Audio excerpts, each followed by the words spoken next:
Johnny. ഇതവൻ പറ്റിച്ച പണിയാ ആ ഉമ്മച്ചൻ. എങ്ങനെ ചിന്തിച്ചാലും അതിനാണ് സാധ്യത. കഴിഞ്ഞ തവണ കടുത്തുരുത്തി നിലനിർത്താൻ ഉമ്മച്ചൻ 50 ലക്ഷം ഇറക്കി എന്നാ കേട്ടത്. അയാൾക്ക് സഹിക്കോ? അതിനൊക്കെ ഗഡ്സ് ഉണ്ടോ ഈ ഉമ്മച്ചന്? MC പോളിന്റെ മകനെ മർഡർ ചെയ്യാനുള്ള? I don't think so. പിടി. എന്നിട്ട് കോട്ടയം SP തന്നെ പറ, കൊന്നവനാർ കൊല്ലിച്ചവനാർ. എല്ലാ സംശയങ്ങളും അഭ്യൂഹങ്ങളും നാളെ കൊണ്ട് തീരും. അപ്പൊ ആളെ കിട്ടി? കിട്ടിയോന്ന് ചോദിച്ചാൽ ബെന്നി പോളിന്റെ ജോലിക്കാരൻ കിളവിന് ബോധം വന്നു. അയാളുടെ മൊഴി എടുത്തു എന്ന് പറഞ്ഞാ ഇപ്പോ CI ജോണിയുടെ ഫോൺ വന്നത്. ഒരു പെൺകുട്ടിയാ. പെൺകൊച്ചോ? കോട്ടയം മെഡിക്കൽ കോളേജിലെ സ്റ്റുഡന്റ്. തനിക്കറിയാടോ, തന്റെ സാറയുടെ അപ്പന്റെ എക്സ്ട്രാ സെറ്റപ്പിലുണ്ടായ ഒരു കൊച്ച് ആനി. അതിനെ പിടിച്ചോ? ഇല്ല, അവള് കൊല്ലാൻ ഉപയോഗിച്ച കത്തി അവിടുന്ന് കിട്ടിയിട്ടുണ്ട്. ബെന്നി പോളിന്റെ രക്തത്തിന്റെ സ്റ്റെയിനുള്ള കത്തി. തെളിവായിട്ട് അത് കൂടുതലൊന്നും ആവശ്യമില്ലല്ലോ. ഒരു മിനിറ്റ്. എന്നാലും ആ കൊച്ചി എന്നാ പണിയാ കാണിച്ചെന്നേ. അവക്ക് ഈ ചെറുക്കനുമായിട്ടെന്നാ? ഇല്ല സാർ, സാർ ഞാൻ തന്നെ പോകും സാർ. സാർ അറസ്റ്റ് നടന്നോണ്ടാ സാറായി വിളിച്ചൊന്ന് പറഞ്ഞേക്കാന്ന് വെച്ചു. നീങ്ങി. അതെ, കൊച്ചിരിക്കുന്ന സ്ഥലം അറിഞ്ഞു. ആ കോടാലിയച്ചനില്ലേ, സഭയിൽ നിന്ന് പുറത്താക്കിയ റിബൽ ഫാദർ പുലിക്കോട്ടിൽ. ആ പുലി തന്നെ, പുലിയച്ചൻ. പട്ടയഭൂമി മിച്ചഭൂമി എന്നൊക്കെ പറഞ്ഞ് അയാൾ ഗവൺമെന്റിനെതിരെ ചില്ലറ പൊല്ലാപ്പല്ല ഉണ്ടാക്കുന്നത്. അവിടെ കയറി ആ പെങ്കൊച്ചിനെ ഒന്ന് പൊക്കിയാൽ കൊലപാതക കേസിലെ പ്രതിയെ പ്രൊട്ടക്ട് ചെയ്തു എന്ന് പറഞ്ഞ് അച്ഛനെ ഒന്ന് നാറ്റിക്കാം. അറസ്റ്റ് എന്നാ വൈകുന്നേ? അച്ഛൻ അവിടെ ലോക്കൽ സപ്പോർട്ട് ഭയങ്കര ആടാവി. സ്ഥലത്തിന്റെ സെൻസിറ്റിവിറ്റി കണക്കിലെടുത്ത് ചില പ്രിക്കോഷൻസ് എടുക്കണം. നാളെ ഉച്ചയോടുകൂടി അറസ്റ്റ് നടക്കും. എന്റെ പൊന്നു മോനെ DK, ഡിപ്പാർട്ട്മെന്റ് രഹസ്യ വെളിയിൽ പോലെ. അതെന്നാണ് അണ്ണൻ അങ്ങനെ പറയുന്നത്? അണ്ണൻ ഡിപ്പാർട്ട്മെന്റ്, എന്റെ കൂടെ ഡിപ്പാർട്ട്മെന്റ്. ഒരു 2 എണ്ണം എടുപ്പേ.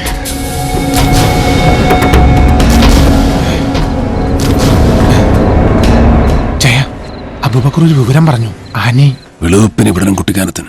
ഇപ്പൊ ഞാൻ ഇവിടെ ഇറങ്ങിയ രാജഗോപാലൻ സംശയിക്കും.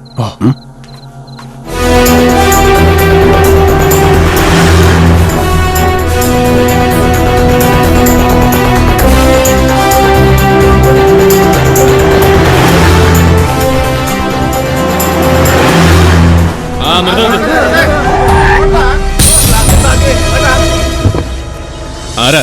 ദാവീദാന്ന് പറഞ്ഞാ മതി, അച്ഛനറിയാം.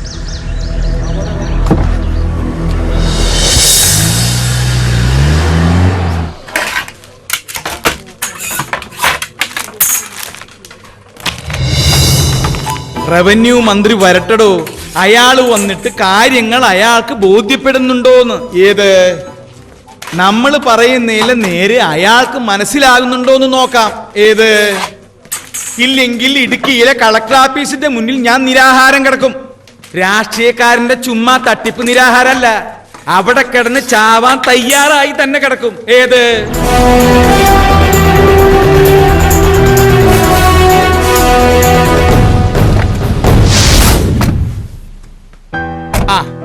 എന്നാ നിങ്ങൾ ചെല്ല്. ഉച്ച കഴിഞ്ഞ് പ്രയർ ഹാളിൽ നമുക്ക് ഒന്നിച്ചിരുന്ന് ആലോചിക്കാം. ഏത് എന്നാ വിട്ടോ. എന്നതാടാ ദാവീദേ, നീ നാട്ടിലൊക്കെ തന്നെ ഉണ്ടോ? എവിടെയാ പൊട്ടിപ്പെണ്ണ്? വാ, അവക്ക് എന്നാത്തിന്റെ കഴപ്പായിരുന്നു. അവള് തന്നെ പറയും. വഴക്ക് പറഞ്ഞ് നീ അതിനെ കരയിപ്പിക്കണ്ട. പാതി ജീവനുള്ളൂ ഇപ്പൊ തന്നെ.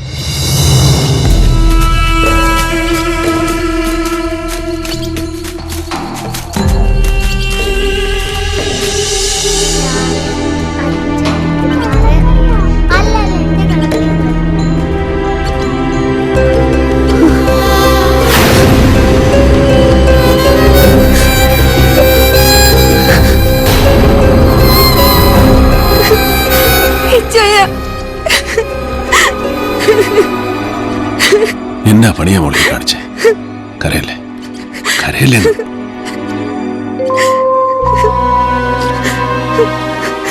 ഒരുത്തനെ കൊല്ലാൻ ധൈര്യം കാണിച്ചവളാന്നോ ഈ കിടന്ന് കാർന്നേ? കൂട്ടുകാരോടുള്ള സ്നേഹമൊക്കെ എനിക്ക് മനസ്സിലാവും, ആ ട്രാജഡി ഉണ്ടാക്കിയ പെയിനും. പക്ഷെ അതിന്റെ കണക്ക് തീർക്കാൻ ഒരുത്തനെ കൊല്ലാൻ ഇറങ്ങിത്തിരിക്കുമ്പോൾ നീ മറ്റൊന്നും ആലോചിച്ചില്ലേ? നിന്റെ ജീവിതം, നിന്നെ സ്നേഹിക്കുന്ന ചിലരുടെ മുഖം, അതൊന്നും ഓർമ്മ വന്നില്ലേ നിനക്ക്? വിളിച്ചു കൂട്ടി അവൻ അർച്ചനെ അറിയുകയല്ലെന്ന് പറഞ്ഞു കേട്ടപ്പോ നടന്ന സത്യം മുഴുവൻ നിഷേധിച്ച് തുണ തന്നെ ഉറക്കം വിളിച്ച് പറയുന്നത് കേട്ടിരുന്നപ്പോ ഞാൻ മറ്റൊന്നും ഓർത്തില്ല. കൊല്ലം തന്നെ തീരുമാനിച്ച ഞാൻ അവന്റെ ഗസ്റ്റ് ഹൗസിലേക്ക് പോയത്. അർച്ചനയുടെ കൂട്ടായിട്ട് ഞാൻ അവിടെ പലതവണ പോയിട്ടുണ്ടായിരുന്നു. പക്ഷെ എനിക്കതിന് കഴിഞ്ഞില്ല. ഇച്ചായ അവനല്ല അവനെ കൊന്നത്.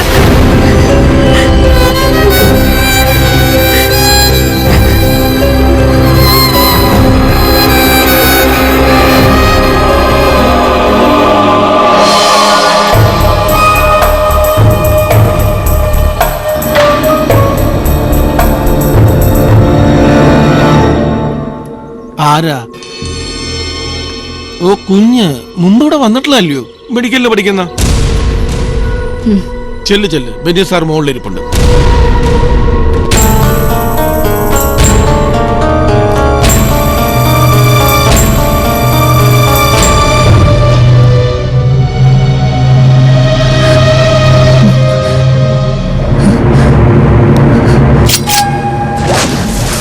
അർച്ചന നിനക്കറിയില്ല അല്ലടാ.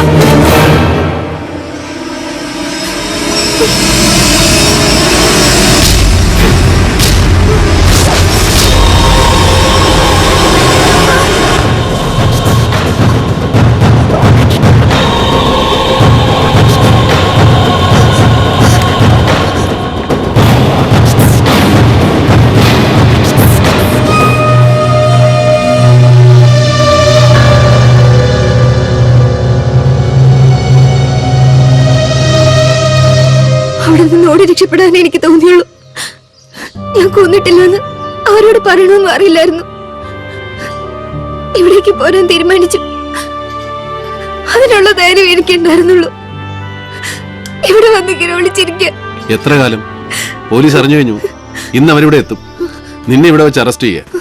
കൂട്ടത്തിൽ അതിന്റെ പേരിൽ അച്ഛനെ ഒന്ന് അവമാനിക്കുക. മോളിൽ നിന്നുള്ള ഓർഡർ അതാ. അത് വേണ്ട ചായ. ഞാൻ സറണ്ടർ ആകാം. നടന്ന കാര്യങ്ങൾ മുഴുവൻ ഞാൻ പോലീസിൽ പറയും. വിശ്വസിക്കുകയല്ല. തന്നെയല്ല, നീ തന്നെയാണ് പ്രതിയെന്ന് വരുത്തി തീർക്കാൻ പോലീസിന് താല്പര്യമുണ്ട്. നീ അവിടെ ഉപേക്ഷിച്ച കത്തിയാ പ്രധാന തെളിവ്. അതിൽ ബെന്നിപ്പോളിന് രക്തക്കറ കണ്ടതായിട്ട് എഫ്ഐആറിലുണ്ട്. അതിന്റെ അർത്ഥം എന്തുവാ? അവര് തീരുമാനിച്ചു കഴിഞ്ഞു പ്രതിയെ. നിക്കട്ടെ, ഇപ്പൊ ചെന്ന് ചാടി കൊടുക്കണ്ട. അച്ചോ, ഞാൻ ഇവിടെ ഇവിടെ നിന്ന് കൊണ്ടുപോവാ. കുറച്ചുനാൾ സേഫ് ആയിട്ട് ഒരു സ്ഥലത്ത് നിൽക്കട്ടെ. ഇവളല്ല കൊന്നതെന്നുള്ള സത്യം തെളിയണം ദാവീദേ. തെളിയണം. തെളിയിച്ചേ മതിയാവും.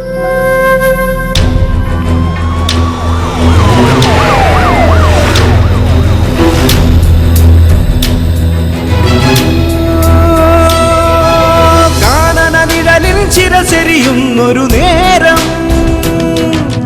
ഓടിത്തളരും കലമാൻ കുഞ്ഞിൻ തേങ്ങൽ മേഘപരാഗം കനിവായുതിരും മുന്നേ കൂടുവെടിഞ്ഞകലുന്ന മനസ്സു പിടഞ്ഞ് മുൾമുടിയും ചൂടിയണഞ്ഞോരോർമകളെ കാൽവരി കയറും മനസ്സുകളെ മുൾമുടിയും ചൂടിയണഞ്ഞോരോർമകളെ കാൽവരി കയറും മനസ്സുകളെ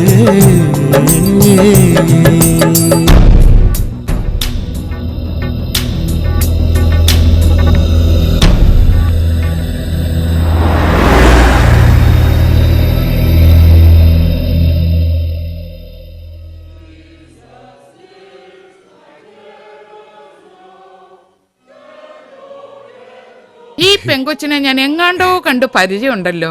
അതിന് അമ്മാമ്മച്ചി കുവൈറ്റിൽ പോയിട്ടുണ്ടോ? ഈ കൊച്ചു ജനിച്ചെന്ന് നമ്മൾ നോക്ക അവിടെ ഇല്ലയോ? എവിടെയോ കണ്ടിട്ടുണ്ട്. അതെ, ഈ കൊച്ചിത് എവിടത്തെയാന്നാ? കരിമറ്റത്തെ. അവിടത്തെ റോസാമേലോ നമ്മുടെ പരുത്തിക്കാട്ട് ആൻഡോ ചായം കിട്ടിയിരിക്കുന്നേ. കരിമറ്റത്തെ പെമ്പിളരെന്ന് വെച്ചാൽ ഏതാണ്ട് എല്ലാം ഇതുപോലെ ഇരിക്കും. ഈ കണ്ണും മുഖവും ഇതേപോലെ ഇരിക്കുന്ന എത്ര എണ്ണം അവിടെ നിൽക്കുന്നറിയാവോ? അമ്മാമ്മച്ചി വന്നേ, കാര്യങ്ങളൊക്കെ ഞാൻ പറഞ്ഞു തന്നേ. കൊച്ചിന്റെ തന്തയും തള്ളയും തമ്മി മുട്ടം വഴക്ക് നടക്കുക. ഇതിന്റെ അവകാശത്തെ ചൊല്ലി അടിയാ. ഇവിടെ അപ്പനൊരു പാവ. തള്ളയുടെ വീട്ടുകാര് കൊച്ചിനെ റാഞ്ചിക്കൊണ്ടു പോകുന്നുള്ള പേടിയിലായാണ്. ഒരു 2-3 ദിവസം അരമനയിൽ തിരുമേനുമായിട്ട് കാര്യങ്ങൾ സെറ്റിൽ ചെയ്യുന്ന അത്ര സമയം ഇവിടെ നിർത്തിയാൽ മതി. ആരും ഒന്ന് ചോദിച്ചാലും കൊച്ചിവിടെയുള്ള കാര്യം പറഞ്ഞേക്കരുത് കേട്ടോ. അമ്മാമ്മച്ചി താണ്ടേ പോലീസ് വന്ന് ചോദിച്ചാലും കൊച്ചു വിടില്ലെന്ന് പറയാവൂ. പോലീസോ? പോലീസിന്റെ വേഷം ഇട്ടൊക്കെ അവന്മാര് വരുവേ. പിന്നെ ഇങ്ങ് വരട്ടെ, ചൂരലെടുക്കും ഞാൻ. അപ്പൊ പറഞ്ഞ പോലെ ഞാനങ്ങ് ഇറങ്ങു വന്നേ. വാടാ. അല്ല, പടത്തില് വന്ന അപ്പം ഇഷ്ടം കഴിക്കാതെ എങ്ങനെയാ? അതൊരു പതിവാ. നിനക്ക് ഞാൻ പോണ വഴി മട്ടൻ ബിരിയാണി മേടിച്ചു തരാം. വണ്ടി വല്ല ഏനക്കേട് ഉണ്ടായാ ഞാൻ വിളിക്കും. നീ ഷടേന്നിങ്ങി വന്നേക്കണം. ആ മഠത്തിന്റെ ഉള്ളിൽ ഇതൊന്നും പാടില്ലാത്തതാ. വാ വച്ചേ. ദേ, പറഞ്ഞ കള്ളവെല്ലാം കേട്ടല്ലോ. ഒന്നും പൊളിച്ചേക്കരുത് എന്റെ പൊന്നു കുഞ്ഞേ. ആ പോയ കന്യാസ്ത്രീ ഉണ്ടല്ലോ, കൊടുവാളിൽ എന്നെ വെട്ടും. അതെനാ കടുവായ. നോക്കിയും കണ്ടുമൊക്കെ നിന്നോണം. ഞാൻ പൊക്കോട്ടെ, എന്നാ ചെന്നാട്ടെ.